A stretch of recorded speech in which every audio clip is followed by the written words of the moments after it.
نحمده ونصلي على رسوله الكريم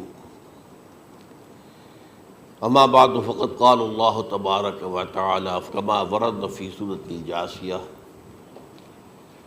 اعوذ بالله من الشيطان الرجيم بسم الله الرحمن الرحيم وإنه لعلم للساعة فلا تمترن بها واتبعوني هذا صراط مستقيم صدق اللہ العظیم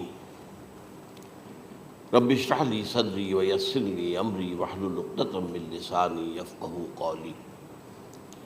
اللہم ربنا الہمنا رشدنا واعذنا من شرور انفسنا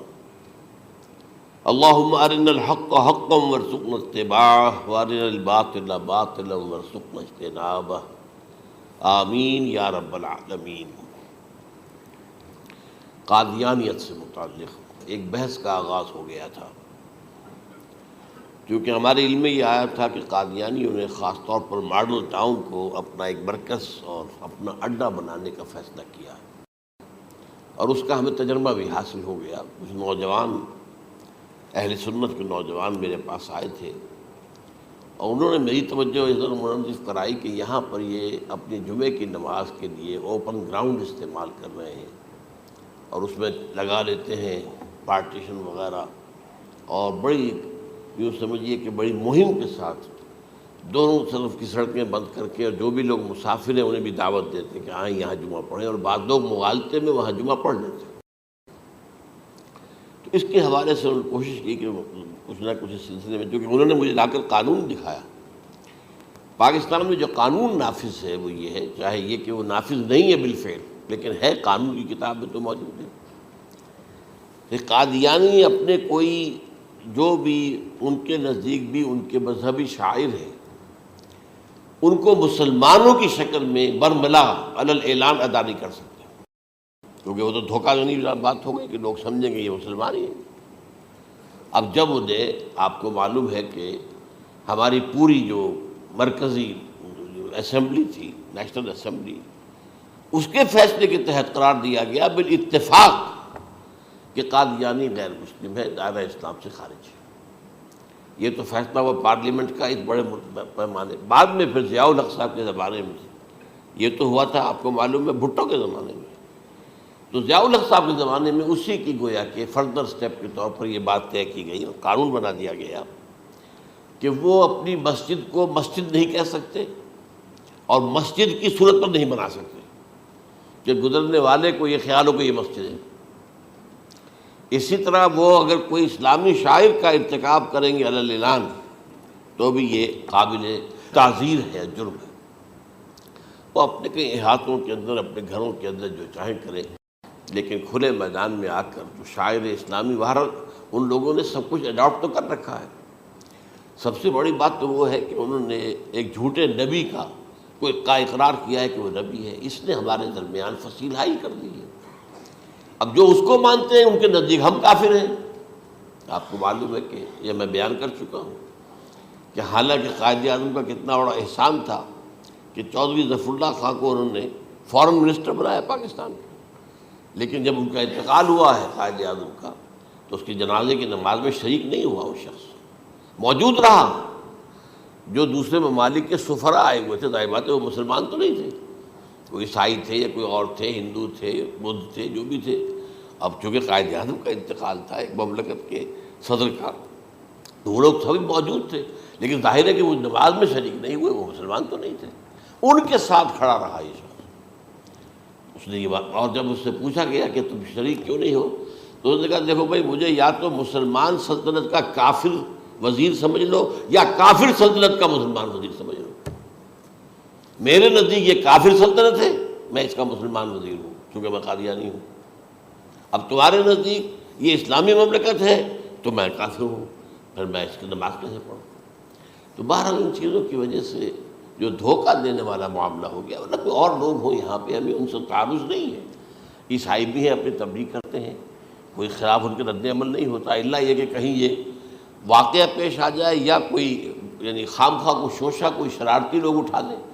کہ انہوں نے قرآن کی یہ جو ہے بے حرمتی کی ہے، تو یہ تو پھر تحقیق سے معلوم ہو سکتا ہے کہ واقعتاً کی تھی کہ نہیں کی تھی۔ لیکن ایک وقت میں جو اس پر تو ان کا احتجاج ہوتا ہے، لیکن یہ کہ ان کے جو ہے چرچ ہے ان کی ساری اور تبلیغ ان کی ہو رہی ہے اور بڑھ بھی رہی ہے تعداد ان کی، لیکن اس کے خلاف کوئی رد عمل تو ہمارے یہاں نہیں۔ تو یہ ہے اصل میں وہ بات۔ تو اس پر جو گفتگو شروع ہوئی تھی میں آج اس کی تکمیل کرنے جا رہا ہوں۔ حضرت عیسیٰ علیہ السلام کی دوبارہ آمد کا تعلق ہے، اس کے ضمن میں قرآن مجید میں جو نص قطعی ہے، وہ نص قطعی یہ ہے اِنَّهُ لَعِلْمٌ لِلسَّاعَةِ فَلَا تَمْتَرُنَّ بِهَا۔ حضرت عیسیٰ کا ذکر ہوا ہے سورہ جاثیہ میں، اور وہاں فرمایا گیا ہے کہ یہ عیسیٰ کا دوبارہ آنا قیامت کی علامت ہوگا، یعنی کہ اب قیامت بالکل قریب آ گئی ہے۔ اِنَّهُ لَعِلْمٌ لِلسَّاعَةِ، علم حاصل ہوگا ان کی دوبارہ آمد پر کہ اب قیامت جو ہے وہ سر پر آ گئی ہے۔ اچھا، اس کے ایک اور جو ہے ذرا بالواسطہ دلائل جو قرآن مجید میں آئے ہیں، ایک ان میں سے یہ ہے کہ سورہ آل عمران میں جہاں حضرت مریم کو بشارت دے رہا تھا فرشتہ کہ آپ کے ہاں ایک بیٹا ہوگا، وہ بڑی حیران تھی کہ میرے ہاں کیسے بیٹا ہو جائے گا، ماں کن تو بغیہ، میں تو کوئی بدکار عورت تو نہیں ہوں، نہ میری کوئی شادی ہوئی ہے ابھی۔ تو اس میں جو باتیں بیان کی تھی فرشتے نے، وہ جو بیٹا ہوگا اس کی کیا شان ہوگی، اس میں یہ الفاظ بھی آتے ہیں وَيُكَلِّمُ النَّاسَ فِي الْمَهْدِ وَكَهْلًا، وہ باتیں کرے گا، لوگوں سے گفتگو کرے گا جبکہ وہ پنجھوڑے میں ہوگا، بچہ ہوگا، گود میں ہوگا، اور کہل کے وقت، کہل کہتے ہیں جب آدمی عمر میں جو ہے 40-45 کا کسی بھی اوپر ہو جائے، آپ پہلے طفل کہتے ہیں پھر جوان کہتے ہیں، عربی زبان میں شاب کا لفظ آتا ہے، بہت جوان، بڑی اچھی صحت میں ہے، اس کے بعد پھر ظاہر بات ہے ڈھلوان شروع ہوتی ہے، یہ کہل ہے۔ جب بڑھاپے کے آثار شروع ہوتے ہیں، بال سفید ہونے شروع ہوتے ہیں، تو یہ کہل، قبول۔ اب سوال یہ ہے اس گھوڑے میں بات کر دیں، یہ تو معجزہ ہے، لہذا اس کا ذکر یہاں پر مناسب ہے۔ یہ بڑے ہو کر بات کرنے کی کیا ضرورت تھی کہنے کی، وہ تو سبھی کرتے ہیں انسان، یہ اسی لیے کہ معلوم ہو کہ کہولت بھی انہیں آئے گی یار، حالانکہ آپ کو معلوم ہے سب مانتے ہیں، عیسائی بھی مانتے ہیں، سب مانتے ہیں، 33 برس کی عمر میں انہیں اٹھا لیا گیا، اس دور میں تو کہولت آئی نہیں، اس لیے قرآن ذکر کر رہا ہے۔ اور یہ بات جو ہے دوسری مرتبہ آئی ہے، یہ سورہ المائدہ میں آیت نمبر 110 وَتُكَلِّمُ النَّاسَ فِي الْمَهْدِ وَكَهْلًا، صرف یہ ضمیر کا فرق ہے، وَيُكَلِّمُ النَّاسَ فِي الْمَهْدِ وَكَهْلًا، اور وَتُكَلِّمُ النَّاسَ فِي الْمَهْدِ وَكَهْلًا، یہ ہے جب قیامت کے دن اللہ تعالیٰ حضرت عیسیٰ سے سوال کریں گے، اے عیسیٰ ابن مریم، کیا تم نے میری اجازت سے اور میری تائید سے یہ معجزے نہیں دکھائے، یہ معجزے نہیں دکھائے، میں نے تم پر یہ فضل نہیں کیا؟ اور یہ گویا کہ بالواسطہ عیسیٰ کے ماننے والوں سے خطاب ہے کہ اللہ تعالیٰ کے کتنے بڑے بڑے احسان ہوئے، اور اسی میں تم بات کرتے تھے لوگوں سے پنگھوڑے کے اندر بھی اور کہولت کی عمر میں بھی، تو یہ کہولت کی عمر کب آئی؟ حضرت عیسیٰ علیہ السلام، تو اس کے بغیر تو ممکن ہی نہیں ہے کہ وہ دوبارہ دنیا میں آئیں، پھر ان کے اوپر وہ عمر آئے اور اس عمر کے اندر بھی وہ بات کریں گے۔ تو یہ میرے نزدیک قرآن مجید کے اندر دلائل ہیں اس چیز کے کہ حضرت عیسیٰ علیہ السلام کی دوبارہ جو ہے آمد ہوگی۔ اب اس ضمن میں چاہتا ہوں کہ آج خاص طور پر جو الساعہ کی اور جو علامتیں قرآن میں آئی ہیں، یہ ضمنی مضمون ہو جائے گا، لیکن بہرحال یہ بھی ایک معلوماتی مضمون ہے کہ ایک تو یہ قیامت کی بڑی نشانیوں میں سے حضرت عیسیٰ کا دوبارہ آنا، اور کیا کیا جو ہے باتیں بیان ہوئی ہیں وہ ذرا غور سے سن لیجیے۔ پہلی بات میں نے ہلکا سا حوالہ دیا تھا، ہم تو ایک لفظ قیامت بولتے ہیں، وہ قیامت جو ہے اتنا ہمارے نزدیک جامع لفظ ہے کہ جس میں وہ بھی جو زلزلۃ الساعہ آئے گا وہ بھی ہے، پھر جو نفخ روح، نفخ ساق ہوگا وہ بھی ہے، لیکن قرآن مجید سے معلوم ہوتا ہے کہ یہ الساعہ ہے، وہ گھڑی جس دن کے یہاں قیامت برپا ہوگی، زلزلہ آئے گا، شدید ترین حالات آئیں گے، فوری طور پر تمام انسان مر نہیں جائیں گے۔ جو ہے اس کا نقشہ جو کھینچا گیا ہے، یا ایھا الناس اتقوا ربکم ان زلزلۃ الساعۃ شیء عظیم یوم ترونها تذہل کل مرضعۃ عما ارضعت وتضع کل ذات حمل حملها وتری الناس سکارى وما هم بسکارى ولکن عذاب اللہ شدید، اے لوگوں ڈرو، اللہ کا تقوی اختیار کرو، اس لیے کہ قیامت کا زلزلہ بہت سخت شے ہے، بہت بھاری شے ہے۔ ان زلزلۃ الساعۃ شیء عظیم، جب پہاڑ چل رہے ہوں گے اور جو ہے انسان جو ہیں گے وہ جس طرح پروانے ہوتے ہیں، پتنگے ہوتے ہیں، ایسے اڑ رہے ہوں گے انسان، اور اس میں یہ بھی حال ہوگا کہ لوگ جو ہے ہر جو دودھ پلانے والی ہے وہ اپنے بچے کو بھول جائے گی۔ ظاہر بات ہے کہ اپنی پڑی ہوئی ہے مصیبت، حالانکہ سب سے زیادہ محبوب ترین شے دنیا میں اس سے اونچی محبت نہیں ہو سکتی جو ماں کو اپنے دودھ پیتے بچے سے ہوتی ہے،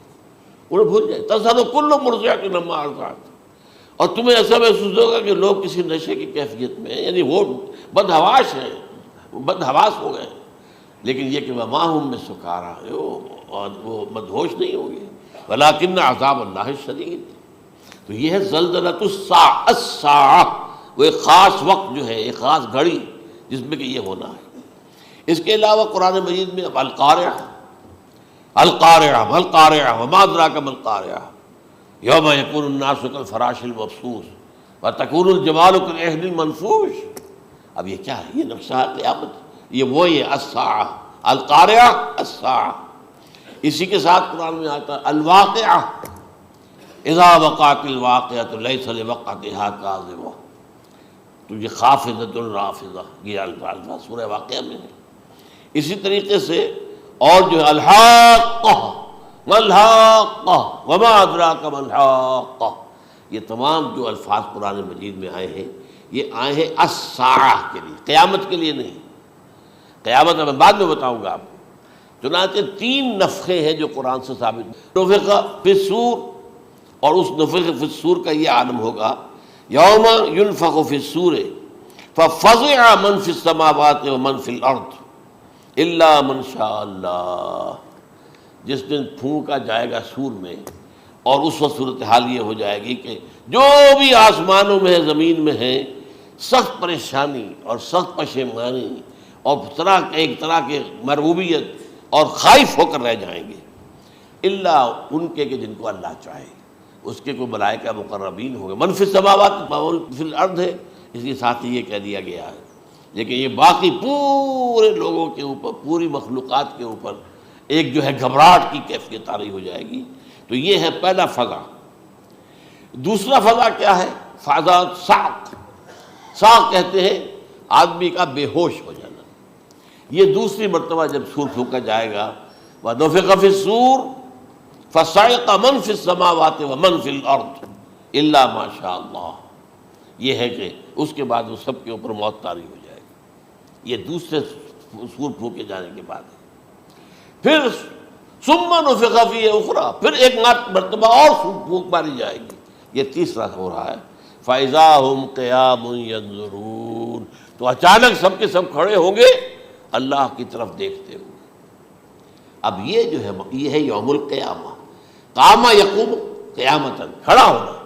کیونکہ اس دن یوم یقوم الناس لرب العالمین، جس دن کے تمام انسان جو ہے کھڑے ہو جائیں گے اپنے رب کے حضور میں، جس کا نقشہ کھینچا گیا ہے اذا دکت الارض دکا دکا وجاء ربک والملک صفا صفا۔ تو یہ سب کے سب انسان بھی جو ہے موجود ہوں گے، فرشتے صفے باندھے ہوئے ہوں گے، اور اللہ تعالیٰ جو ہے اپنے خاص عرش کے ساتھ یحمل عرشہ ثمانیہ، 8 فرشتے اس عرش کو اٹھائے ہوئے ہوں گے، جبکہ یہ آسمان پھٹے گا اور اس روئے ارضی پر اللہ تعالیٰ کا نزول ہوگا۔ یہ جو ہے ہمارا یوم القیامہ یہاں ہے، یوم القیامہ ہی میں جو فیصلے ہونے یہاں ہونے، قصہ زمین برسر زمین، جو نیکیاں تم نے یہاں کمائی ہیں یا جو بدیاں تم نے یہاں جن کا ارتکاب کیا کا فیصلہ یہاں ہوگا۔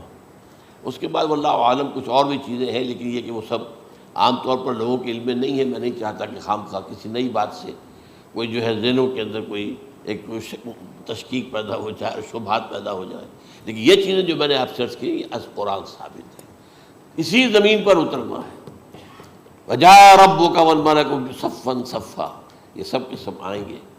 اور ملائکہ، اور اس کے علاوہ جو ہے دوسرے مقامات پر جس کا نقشہ کھینچا گیا ہے سورۃ الحاقہ کے اندر ہے۔ اللہ کا عرش جو ہے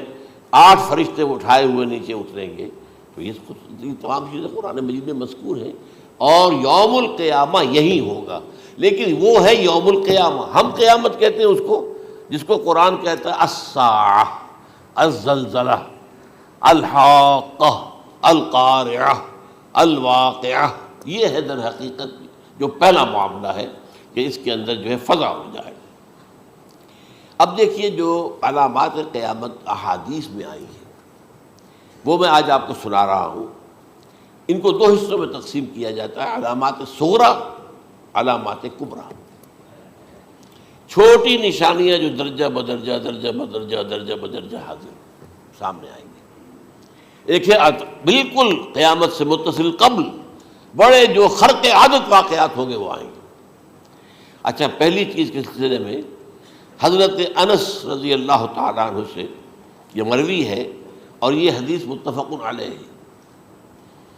پہلی علامت حضور نے بیان کی قیامت کی علامات میں سے، اب میں لفظ قیامت اسی معنی میں بول رہا ہوں جس میں کہ ہم عام طور پر بولتے ہیں۔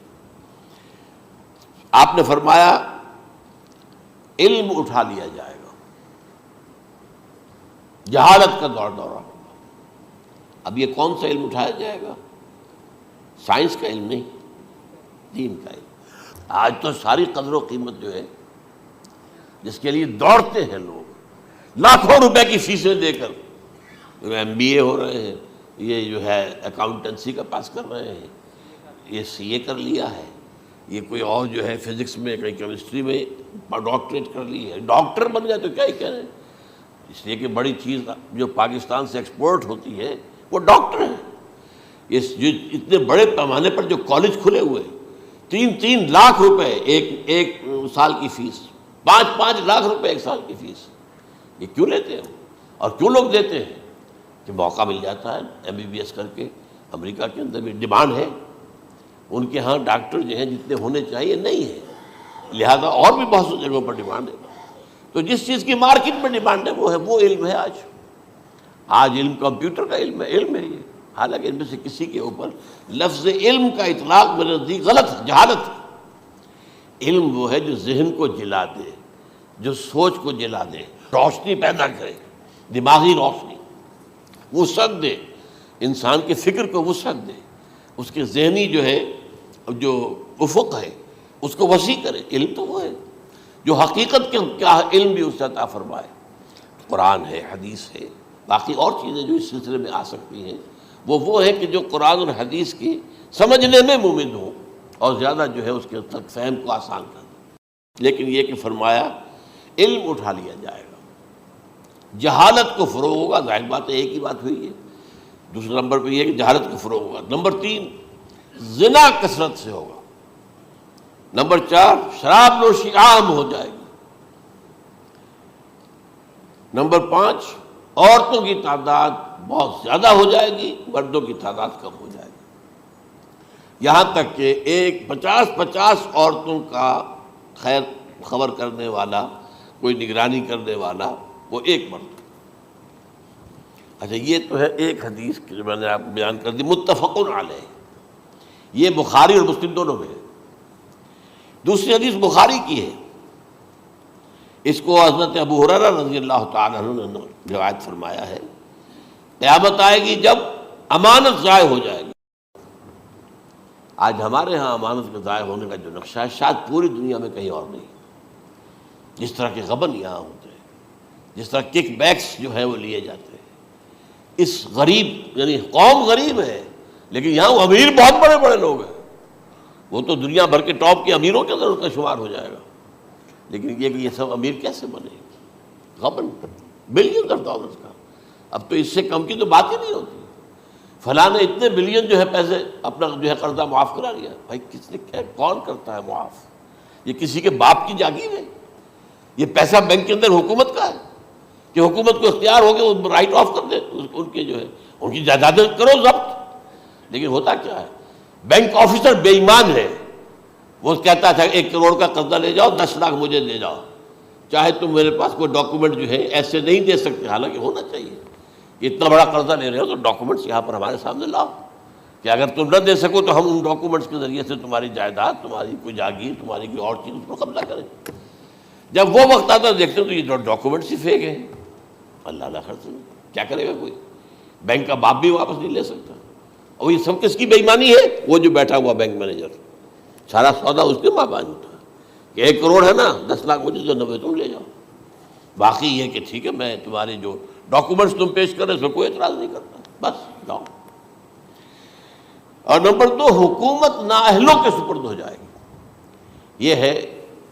امام بخاری کی روایت کردہ روایت جو حضرت ابو ہریرہ سے۔ مسلم شریف میں ابو ہریرہ رضی اللہ تعالیٰ عنہ سے ایک اور روایت ہے، مال عام ہو جائے گا یہاں تک کہ زکوٰۃ قبول کرنے والا کوئی نہ ہوگا۔ یہ بات وہ ہے جو آج سعودی عرب اور UAE کے اندر آپ کثرت سے دیکھ سکتے ہیں۔ دولت جو ہے وہ ریل پیل،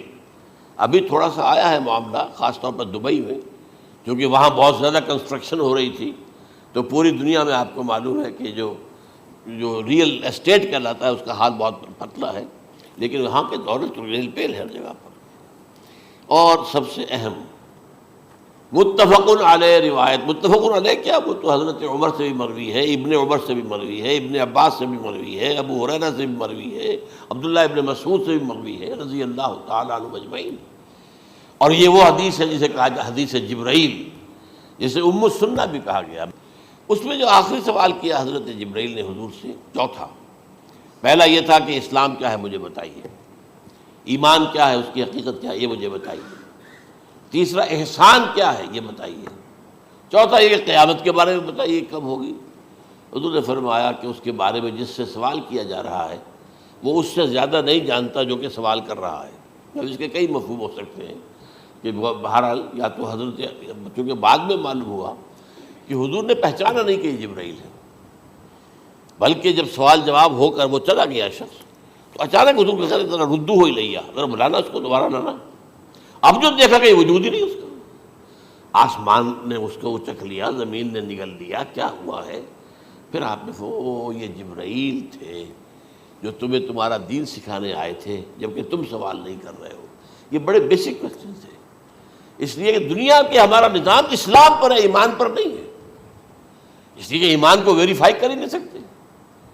کیسے پتہ ہوگا اس میں ایمان ہے یا نہیں ہے؟ کوئی آلہ نہیں ہے، کوئی الیکٹروکارڈیوگرام ابھی تک ایسا نہیں ہے، کوئی جو ہے اور جو طریقے چل رہے ہیں وہ تو ان کے ذریعے سے یہ تو نہیں معلوم ہو سکتا ایمان ہے کہ نہیں۔ لہذا یہاں کا سارا نظام اسلام پر ہے، شہادت اللہ الہ الا اللہ وان محمد رسول اللہ، پھر ایک نظام بنا دیا، وإقام الصلاۃ وإیتاء الزکوٰۃ وصوم رمضان وحج البیت۔ اس میں بھی یہ ہے کہ اگر کوئی نماز کو نہیں مانتا تو کافر ہوگا، لیکن نماز پڑھتا نہیں ہے تو کافر نہیں ہے، فاسق ہے، فاجر ہے، گناہ گار ہے، کمزور مسلمان ہے۔ اس طرح زکوٰۃ کا منکر ہو جائے گا تو وہ کافر ہوگا، لیکن زکوٰۃ دے نہیں رہا ہے تو یہ گویا کہ گناہ گاری ہے، کمزوری ہے۔ تو اس حوالے سے نوٹ کر دیجئے کہ یہاں کا دنیا کا سارا اسلامی نظام اور سارا کانسٹیٹیوشنل اور لیگل سسٹم جو ہے اسلام کا، وہ اقرار باللسان پر ہے، ایمان ہے وہ کہ جس کی بنیاد پر وہاں فیصلے ہوں گے۔ یہاں کوئی شخص مسلمانوں کا بڑا لیڈر ہے، بڑا علامہ ہے، بڑی اس کی قدر و منزلت ہے، اس کے ہاتھ چومے جا رہے ہیں، پاؤں چومے جا رہے ہیں، ہو سکتا ہے وہاں کہا جائے دفع ہو جاؤ، تمہارے دل میں ایمان نہیں تھا، تم نے یہ سب کچھ کیا تھا اس لیے کہ کہا جائے کہ بڑے عالم ہو، اور یہ کہا جا چکا، فقط قیل، اب یہاں کچھ نہیں ہے تمہارے پاس۔ پھر فرشتوں کو حکم ہوگا کہ اس کو گھسیٹتے ہوئے جہنم میں ڈال دیں۔ 3 باتیں بیان کی آپ نے،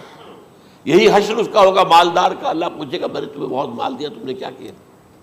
وہ کچھ گنوانا شروع کرے گا، اللہ فرمائے گا جھوٹ بول رہا، قذبت، تم نے یہ خیرات و صدقات اس لیے کیے تھے کہ تمہاری سخاوت کے ڈنکے بج جائے، تعریفیں کی جائے، وہ کی جا چکی ہے، دنیا میں ڈنکا بج گیا، یہاں کچھ نہیں تھا، وہ نیت دل میں کچھ اور تھی تمہارے۔ میں لیس البر ان تولوا وجوہکم والا قرآن مجید کا سبق ہمارا منتخب نصاب کا نمبر 2 بڑی تفصیل سے بیان کیا۔ یہی معاملہ ہوگا اس عالم کا، اللہ فرمائے گا میں نے تمہیں علم دیا، تم نے، وہ کہے گا میں نے علم پھیلایا لوگوں میں ہدایت کی، جھوٹ بول رہے ہو، تم نے تو صرف اس لیے کیا تھا، تمہاری نیت یہ تھی کہ بڑا عالم شخص ہے، بڑا فاضل شخص ہے، تو یہ سب کہا جا چکا۔ تو وہاں کا معاملہ جو ہے وہ اسلام پر نہیں ہے کہ آپ دکھائیں گے دیکھیے یہ میرا آئیڈینٹی کارڈ، اس پہ اسلام میرا مذہب لکھا ہوا ہے، یا یہ میرا پاسپورٹ ہے، آئیڈینٹیفیکیشن کے لیے دنیا میں عام طور پر یہ چیزیں ہوتی ہیں، کوئی تعلق نہیں۔ آخرت کا معاملہ کسی اور شے پر ہے، وہ تو ایمان دل میں ہے، اور تمہارے تمام جو حرکات ہیں، اعمال ہیں، ان سب کے اندر جب تک کہ اصل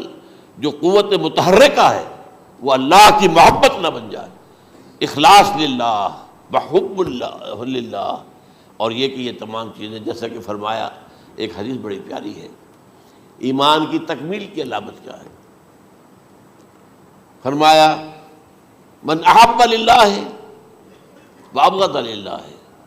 ومنع للہ واعطى للہ فقد استکمل الایمان، جس شخص کے نے محبت جس سے بھی کی اللہ کے لیے کی، اپنے مفادات کے لیے نہیں، رشتہ داری کی بنیاد پر نہیں، محبت اوپر ہو جائے، رشتہ دار کا حق ہے دو، بیوی کے حقوق ہیں دو، لیکن محبت یہ اللہ کے لیے ہو کہ فلاں شخص سے مجھے محبت اللہ کے لیے، اور اگر نفرت رکھی تو اللہ کی وجہ سے رکھی، اس لیے رکھی کہ وہ اللہ کے دین سے دور ہے، وہ اللہ کے راستے پر نہیں آ رہا ہے، وہ فسق و فجور کی جو ہے زندگی کو آ رہا ہے۔ اس میں بھی یہ ہے کہ یہ نہیں ہے تعلق قطع کر لو، تعلق قطع کرو گے تو تبلیغ اور اصلاح کا موقع کہاں رہے گا، لیکن دلی محبت نہیں ہوگی اس میں۔ تو اگر محبت ہے تو اللہ کے لیے، اور نفرت ہے تو اللہ کے لیے، اور کسی کو کچھ دیا ہے تو اس لیے کہ اللہ کا حکم ہے کہ دوں، اور کسی سے کچھ روکا ہے تو اس لیے کہ اللہ کا حکم ہے کہ روکوں، اس کو نہیں دینا ہے۔ فقد استکمل الایمان، تو اس شخص نے ایمان کی تکمیل کر لی۔ یہ ہے اصل جو ڈیسائیڈنگ فیکٹر ہے، وہ یہ ہے۔ اور اس ایمان کی پہلی علامت کیا ہے؟ کیسے معلوم ہو میرے اندر ایمان ہے؟ پہلی علامت سب سے کم تر درجے کا ایمان، اس میں فرمایا گیا اذا اساءت کا سیئۃ وحسنت کا حسنۃ فانت مومن، اگر کوئی اچھا کام کر کے خوشی ہو اور کوئی برا کام ہو جائے تو ملامت ہو، یہ کیا کر بیٹھا، یہ میں نے کیا کیا ہے، یہ مجھے نہیں کرنا چاہیے تھا۔ یہ اگر احساس ہے نیکی اور بدی کا تو تمہارے اندر ایمان ہے، یہ ایمان ہے ادنیٰ درجے کا، اور وہ ایمان من احب للہ ہے وابغض للہ ہے واعطى للہ ہے ومنع للہ فقد استکمل الایمان۔ اچھا، یہ جو متفق علیہ حدیث ہے جو حضرت جبرائیل کی ہے، اس میں پھر انہوں نے کہا کہ اچھا اگر آپ مجھے یہ کب ہوگی قیامت نہیں بتا سکتے تو اس کی کچھ علامتیں بتائیے۔ یہ بڑی عظیم تھا، کیونکہ یہ تو تمام احادیث کے اندر میں نے عرض کیا نا کہ سب سے زیادہ صحابہ سے منقول ہے، اور آپ نے فرمایا کہ جب لونڈی اپنی مالکہ کو جنے گی اور تم دیکھو گے کہ ننگے بدن ننگے پیر بھوکے ننگے بھیڑوں اور بکریوں کو چلانے والے اونچی سے اونچی عمارتیں بنانے میں ایک دوسرے کا مقابلہ کریں گے۔ اذا تلد الامۃ ربتها، کیا بانی ہے، یہ خاص الفاظ کیوں کہے گئے؟ اولاد والدین کے سامنے دب کر رہتی تھی، کبھی سینہ تان کر بات نہیں کرتے تھے۔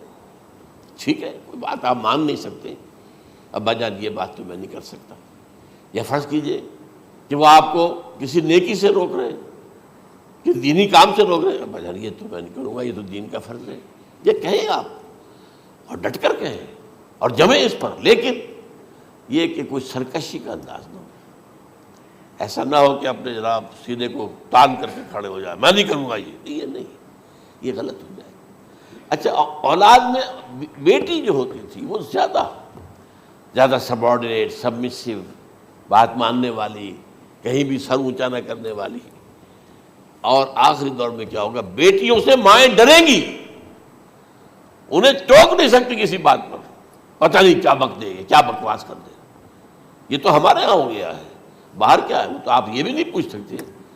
آپ کی 13 برس کی لڑکی آئی ہے رات کو 1 بجے، نہیں پوچھ سکتے کہاں رہی ہو، یہ رات کہاں گزاری، پوچھ ہی نہیں سکتے۔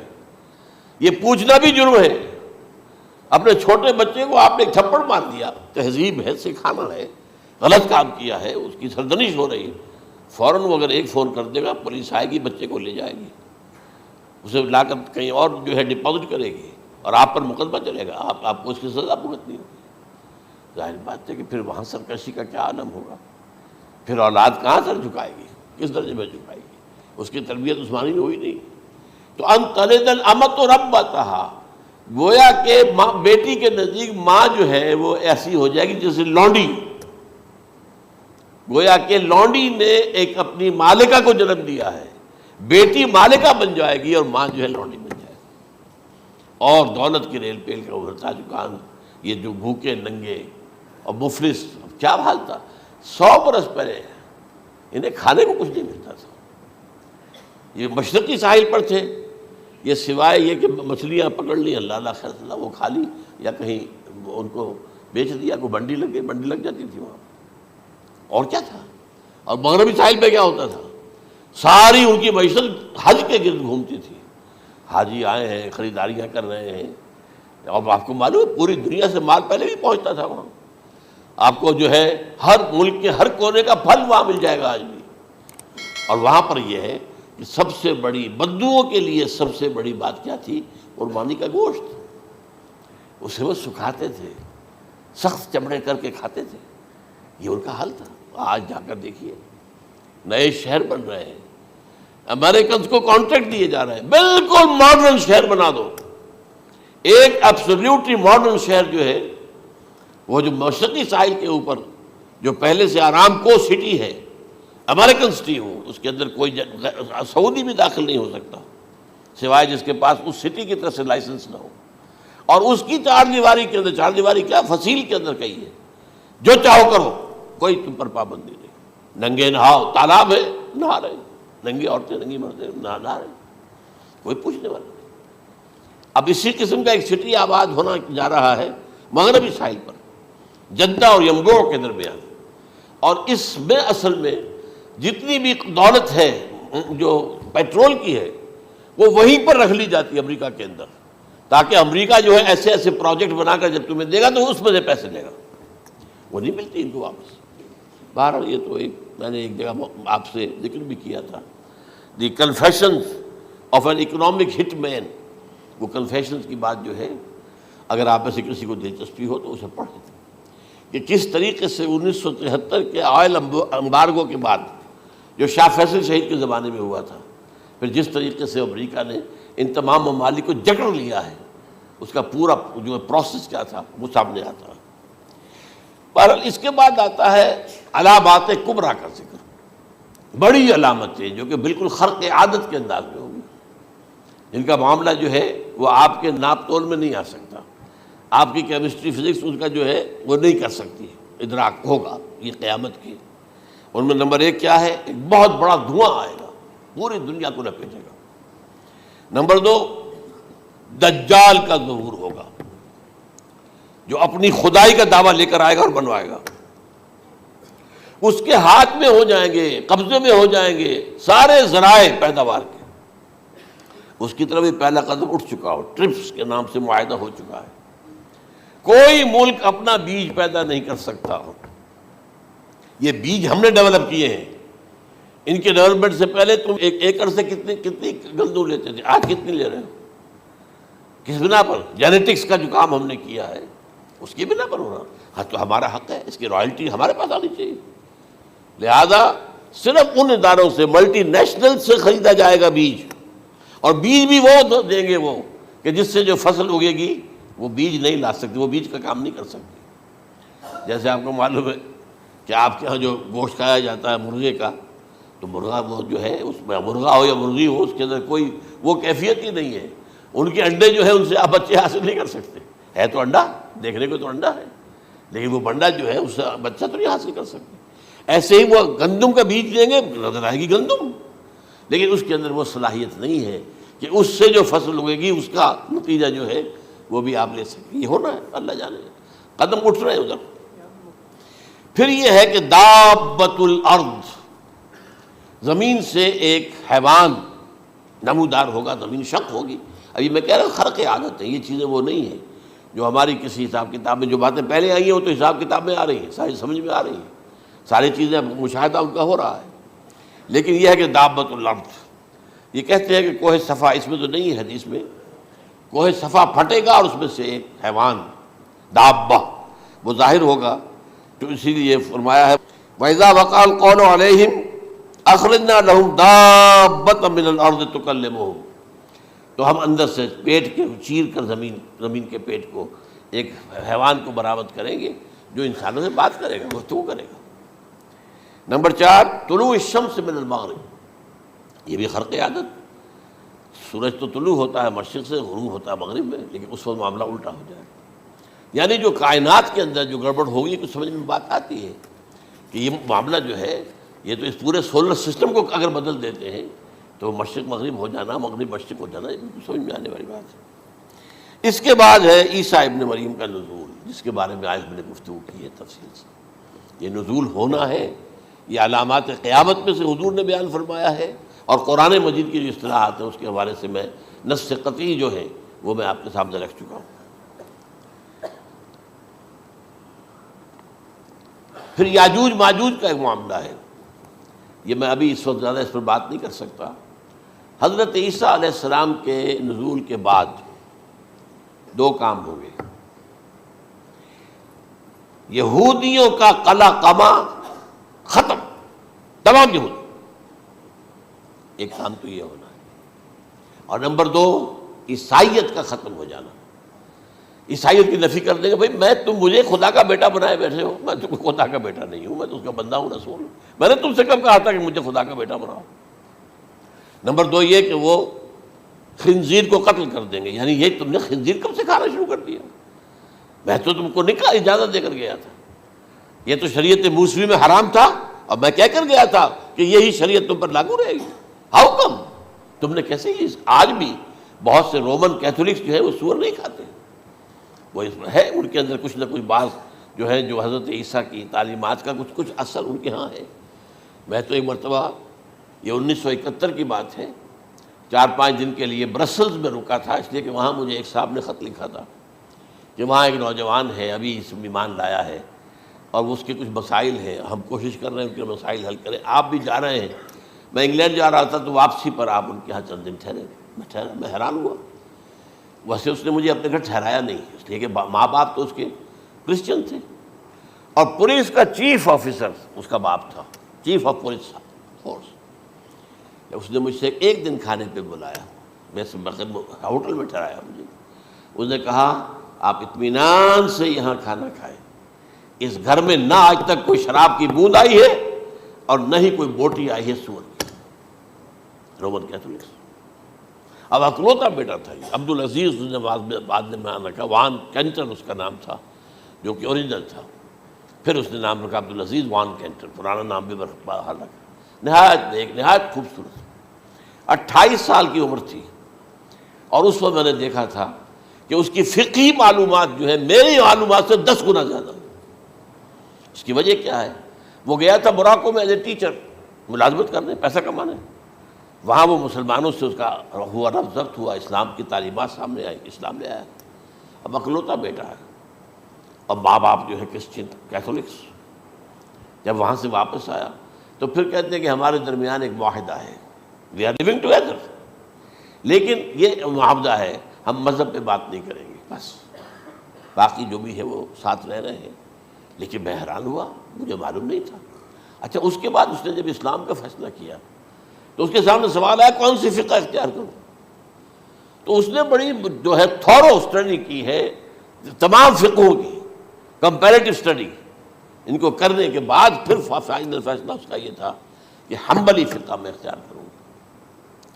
4 فقہوں میں سب سے لیٹسٹ حنبلی ہے، یعنی حنفی نمبر 1، پھر مالکی نمبر 2، پھر اس کے بعد شافعی نمبر 3، پھر یہ امام احمد ابن حنبل ہے۔ اور امام احمد ابن حنبل کے زمانے تک احادیث بہت بڑے پیمانے پر جمع ہو چکی تھی، جبکہ ابھی حضرت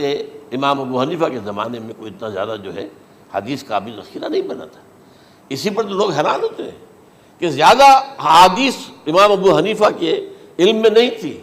لیکن بجال ہے کہ ان کا کوئی فتویٰ جو ہے کتاب و حدیث کے، کتاب اور سنت کے خلاف ہو، اگرچہ انہوں نے صاف کہا کہ اگر تم پاؤ کوئی ایسی سچی حدیث، پختہ حدیث جو میری کسی رائے کے خلاف ہو تو میری رائے کو دیوار پر دے مارنا اور اس صحیح حدیث کا پیروی کرنا۔ لیکن ویسے اس کے بعد یہ کمال یہ ہے کہ بہت ہی کوئی شاذ معاملہ ہے کہ جس میں ان کا کوئی فتویٰ وہ کتاب و سنت کے منافی ہو یا سنت کے منافی ہو۔ کتاب پہ تو سوال پیدا نہیں ہوتا، کتاب تو ساری ان کے سامنے موجود تھی۔ اس کے بعد یہ ہے کہ یاجوج ماجوج، اصل میں بتا رہا تھا آپ کو کہ جب عیسائیت بھی ختم ہو گئی، یہود ویسے ختم ہو گئے، استیصال ہو گیا، جڑ کٹ گئی، اب عیسائیت گویا کہ اسلام میں ضم ہو گئی، عیسائیت مذہب ختم، یہودی خود ختم، اب یہ طاقت کتنی ہو جائے گی؟ تقریباً 2/3 دنیا آ گئی، تمام اب عیسائی 2 ارب کے قریب ہیں، 1 ارب 90 کروڑ ہوں گے، یا مسلمان بھی 1 کروڑ 50-60 لاکھ ہیں، دونوں کو جوڑ لیجیے کتنے ہو گئے؟ 6 ارب کل آبادی ہے۔ لیکن اس کے بعد آتا ہے یاجوج ماجوج کا خروج۔ یہ یاجوج ماجوج میرے نزدیک چائنا اور رشیا ہے، ان کی مجموعی طاقت اتنی ہوگی، اور یہ اس طرح آئیں گے ہر اونچائی پر سے اترتے ہوئے، پھسلتے ہوئے، جیسے 1962 میں جب وار ہوئی تھی بٹوین چائنا اینڈ انڈیا 1962 میں، تو وہ اس وقت کا نقشہ جو آج بھی اخبارات میں پڑھتا تھا تو یاد، waves after waves of Chinese soldiers were coming down the slopes of Himalayas۔ یہ تو وہ ہے نا جن کی تعداد کا کوئی حساب نہیں ہے، اور رشیا اور یہ مل کر جو ہے، میرا اندازہ یہ ہے کہ جب پہلے ملحمۃ العظمیٰ ہوگی وہ عیسائیوں اور مسلمانوں کے درمیان، اس وقت یہ دونوں پاورز نیوٹرل رہیں گی، لیکن غالباً یہ بات طے کر لیں گی کہ ویپنز آف ورلڈ جو ہے ماس ڈسٹرکشن، یہ استعمال مت کرنا، اگر یہ ویپنز آف ماس ڈسٹرکشن استعمال کرو گے تو ہم میدان میں آ جائیں گے۔ اس میں وہ جنگ جب ہو چکے گی، پھر حضرت عیسیٰ کو فتح حاصل ہو جائے گی، اور پھر یہ کہ یہودیت ختم ہو جائے گی، عیسائیت بطور مذہب ختم ہو کر اسلام میں ضم ہو جائے گا، پھر وہ 40 برس کا عہد حکومت ہے حضرت عیسیٰ علیہ السلام۔ لیکن جب یہ فتح ہو جائے گی ان پر، اب یاجوج ماجوج آئیں گے، اور اتنی تعداد میں آئیں گے کہ بحیرہ طبریہ جو ہے اس کا سارا پانی پی جائیں گے۔ یہ تو اگر آپ کو کبھی اندازہ ہو یا کوئی آپ جانیں ان لوگوں کو جو ان چینیوں سے واقف ہیں، وہ کہتے ہیں زمین پر ہلتی ہوئی کوئی چیزوں سے وہ چوری چھوڑ کے کھا جائیں گے۔ جہاں وہ جاتے ہیں ایز اے لیبرر، وہاں کے جو سارے کتے ہیں ختم، ساری بلیاں ختم، ہر شے، وہ جو سانپ کھاتے ہیں، ہر چیز کھاتے ہیں، اور یہ تمام ایسٹرن کنٹریز کے اندر ہوتا ہے، بڑی ڈیلیشس ڈشز ہیں یہ سانپ وغیرہ وغیرہ، اور یہ جس طرح کھا جائے، پانی پی جائے، ایک قطرہ نہیں رہے گا اس پر۔ تو پھر جو ہے اللہ تعالیٰ اس وقت جو ہے اس میں ایک ایسی بیماری پیدا کرے گا، یہ سب مر جائے، یہ معجزے سے ہوگا، یعنی ان کے اوپر فتح جو ہے وہ عام لڑائی کے ذریعے سے نہیں ہوگی، بلکہ اس کے اوپر فتح جو ہوگی وہ اللہ تعالیٰ سے ہوگی، ایک بیماری پیدا ہوگی، سب مر جائے گا، اور اس کے بعد اللہ تعالیٰ ایسے پرندے بھیجے گا